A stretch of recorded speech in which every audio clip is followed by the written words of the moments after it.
Hello and welcome back to Tech It Simple. In today's tutorial, I'll be helping you learn how to change your Spotify account's password. Keep watching the video till the end to learn how, and subscribe to our channel by hitting the subscribe button, and don't forget to press the bell icon, so that YouTube will notify you whenever we post a new video. You might want to change your passwords for your accounts now, and then so that you can reduce the risks of someone knowing your password and getting hacked into your account. So, in that case, you can easily go and change your password for your account. Click on your web browser, and when you do that, type in www.spotify.com and press the enter. Make sure you're signed into your Spotify account.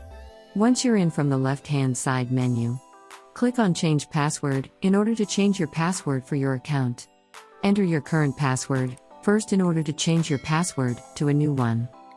On the next field, enter the new password you are trying to change to move on to the last field, and repeat the new password you just typed in. After you're done, click on Set New Password and your password for your Spotify account will be changed. That is how you can change your Spotify account's password. Next time you log into your account, make sure to enter the correct password that you just changed. That is how you can do it. I hope you found the video useful. If you did, go ahead and give it a thumbs up. Feel free to comment down below in the comment box if you have a question or feedback. I'll be back soon with more tutorial episodes again. Thank you for watching.